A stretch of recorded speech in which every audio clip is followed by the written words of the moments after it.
আসসালামু আলাইকুম। আজকে আমি এক্সপ্লেন করব এক দোয়া। আজকের এই মুভিটি প্রতিটি মানুষের একবার হলেও দেখা উচিত।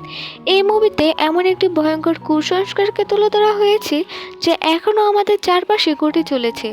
তো মুভির শুরুতেই আবিদা নামের একজন মহিলাকে দেখানো হয় যে তার মেয়ে দোয়াকে নিয়ে বাজারে এসেছে। এই হলো সেই দোয়া যাকে নিয়ে আজকের এই গল্পটা। তো তার একটি বাচ্চাদের ড্রেসের দোকানে যায়। আবিদা তার মেয়ের জন্য একটি ড্রেস খুব পছন্দ হয়, কিন্তু তার কাছে পর্যাপ্ত টাকা না থাকায় সেটি কিনতে পারে না। তাই আবিদা তার মেয়ের কানে কানে কিছু একটা বলে, আর তখনই দোকানদার আবিদার দিকে এক অদ্ভুত দৃষ্টিতে তাকিয়ে থাকে, যেন সে কোনো ভূত দেখেছে। আবিদা বাড়িতে চলে আসে এবং সে দেরি করে বাজার থেকে আসায় তার শাশুড়ি তার সাথে চিল্লাচিল্লি শুরু করে, কিন্তু আবিদা তাকে কিছুই বলে না। অন্যদিকে আমরা আবিদার হাজবেন্ড সুলাইমানকে দেখতে পাই। সে পেশায় একজন ট্যাক্সি ড্রাইভার। সুলাইমানের ছিল খুবই সামান্য পরিমাণের ইনকাম, পুরো সংসারটা সেই চালাতো। স্কুলে দেরি হয়ে যাওয়ায় সুলাইমান তার ছেলেকে নিয়ে ট্যাক্সিতে ওঠে। তাদের পিছু পিছু দোয়াও যায়, কিন্তু তারা দোয়াকে না নিয়ে সেখান থেকে চলে যায়। দোয়ার মন খারাপ হয়ে যায়, সে এক দৃষ্টিতে তাকিয়ে থাকে। তখন আবিদা এসে তাকে সান্ত্বনা দেয় এবং তাকে খেলার জন্য বলে। সে একা একাই খেলতে শুরু করে। আবিদা তখন মন দিয়ে তার মেয়ের খেলা দেখছিল। অন্যদিকে সুলাইমানকে দেখানো হয় সে তার ট্যাক্সি নিয়ে রাস্তায় ঘুরছিল। কেউই তার ট্যাক্সিতে উঠছিল না, কারণ মানুষ এখন আর পুরোনো ট্যাক্সিগুলোতে উঠতে চায় না, যার ফলে সুলাইমানের ইনকাম অনেক কমে গিয়েছিল এবং তার সংসার চালাতে অনেক কষ্ট হতো। শত কষ্টের মাঝেও সে সবসময় চেষ্টা করত তার পরিবারকে ভালো রাখার। দৃশ্য পরিবর্তন হয়। আবিদার ছেলের স্কুল ছুটি হয়ে যাওয়ার টাইম হয়, তাই সে তার মেয়ে দুয়াকে নিয়ে তার ছেলের স্কুলে চলে যায়। আবিদার ছেলে স্কুল থেকে বের হয়ে আইসক্রিম খেতে চায়, তাই সে আইসক্রিমওয়ালাকে দুটো আইসক্রিম দিতে বলে, একটা তার ছেলের আর অন্যটা তার মেয়ে দুয়ার জন্য। তখন আইসক্রিমওয়ালাও খুব অদ্ভুতভাবে আবিদার দিকে তাকিয়ে থাকে। এখন হয়তো আপনাদের মনে প্রশ্ন আসবে, সবাই কেন অদ্ভুতভাবে আবিদার দিকে তাকাচ্ছে? তার উত্তরও পাবো একটু পর। পরের দিন সুলাইমান একটি লোকের কাছে যায় কিছু টাকা ধার নেওয়ার জন্য, কারণ তার একদিন পরেই ঈদ ছিল। তখন সেই লোকটি সুলাইমানকে বলে, তুমি তো তোমার ট্যাক্সিটি বিক্রি করে অন্য কোনো কাজ করতে পারো। তখন সুলাইমান লোকটিকে বলে, এটি আমার বাবার রেখে যাওয়ার শেষ চিহ্ন, এই ট্যাক্সিটি আমি বিক্রি করতে পারবো না। তারপর সুলাইমান বাসায় ফিরে আবিদার পাশে চুপ করে বসে থাকে। আবিদা সুলাইমানকে জিজ্ঞাসা করে, টাকার কি কোনো ব্যবস্থা হলো? তারপর সুলাইমান বলে, ঈদ কাটানোর মতো তো ব্যবস্থা হলো, কিন্তু বাকি বছরটা কিভাবে কাটবে সেটা জানা নেই। আবিদা সুলাইমানকে সান্ত্বনা দিয়ে বলে, উপরওয়ালা সবকিছু ঠিক করে দিবেন। সুলাইমান বলে, এখন আর ভাঙা ট্যাক্সিতে মানুষ উঠতে চায় না, তারা এখন এসি গাড়ি চায়। তারপর দুজন মন খারাপ করে শুয়ে পড়ে। তারপর তাদের মেয়ে দুয়া আবিদার কাছে আসে এবং আবিদার পাশ দিয়ে শুয়ে পড়ে। তখন সুলাইমান অবাক দৃষ্টিতে তাদের দিকে তাকায়।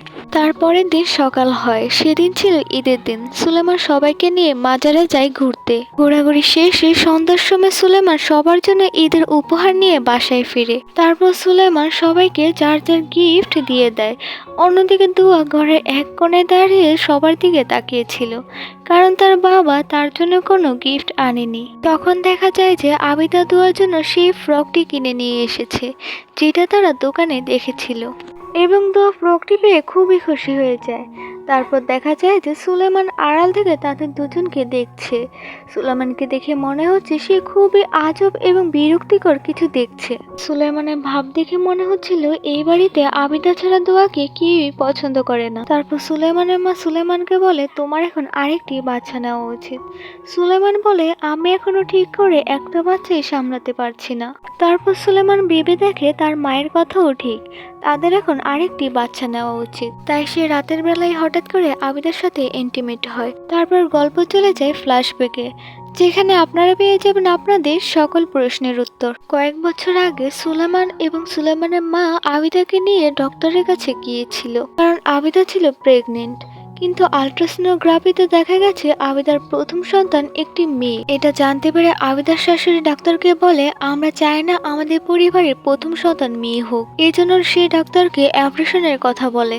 এটা জানতে পেরে আবিদা খুবই রেগে যায়। সে তার শাশুড়িকে বলে, আপনি এটা কিভাবে বলতে পারলেন? এই বাচ্চা উপরওয়ালার দান, আমি কোনোভাবেই এটা নষ্ট করতে দেব না। সুলাইমানও তার মায়ের কথা শুনছিল। ডাক্তার সুলাইমানের মায়ের এসব কথা শুনে তার উপর খুবই রেগে যায়। এটা অনেক বড় মহাপাপ, আর আইন অনুযায়ীও এটা অন্যায়। আপনারা নেক্সট টাইম এই সমস্ত কথা বললে আমি পুলিশে খবর দিতে বাধ্য হব। এরপরে কিছুদিন কেটে যায়। আবিদার শাশুড়ি আবিদার পেটের বাচ্চা নষ্ট করার জন্য এক মহিলার কাছে সাহায্য চাচ্ছিল। মহিলাটি আবিদার শাশুড়িকে কাগজে করে কিছু একটা দেয় আর বলে যে এটি দুধের সাথে খাইয়ে দিবেন, তাহলে আবিদার পেটের বাচ্চা নষ্ট হয়ে যাবে। সে ওই ওষুধগুলো নিয়ে রান্নাঘরে যায় এবং আবিদার দুধের গ্লাসের মধ্যে সেই ওষুধগুলো মিশিয়ে দেয়। কিছু সময়ের পর আবিদা যায় রান্নাঘরে এবং সে ওই দুধটিকে খেয়ে ফেলে। তার কিছুক্ষণ পরে আবিদার পেটে ব্যথা শুরু হয়। সে ব্যথায় চিৎকার করে তার শাশুড়িকে ডাকতে থাকে, কিন্তু তার শাশুড়ি তার চিৎকার শুনেও না শোনার অভিনয় করে। আবিদার অনেক রক্তক্ষরণ হয় আর এই পৃথিবীতে না আসার সেই নিষ্পাপ শিশুটিকে জঘন্যভাবে মেরে ফেলা হয়। আর আবিদার পেটে মারা যাওয়া সেই বাচ্চাটি ছিল মূলত দুয়া। সে আসলে পৃথিবীর মুখ দেখতেই পারেনি। সে এতদিন আবিদার কল্পনায় বড় হয়েছে। এই কারণেই সেই আইসক্রিমওয়ালা আর জামার দোকানদার অদ্ভুতভাবে আবিদার দিকে তাকাতো, কিন্তু কেউই দুয়াকে দেখতে পেত না, শুধু আবিদা ছাড়া। আবিদার নামাজ পড়ে দোয়া করছিল আর সে আল্ট্রাসাউন্ড ছবিটার উপর হাত বুলাতে থাকে।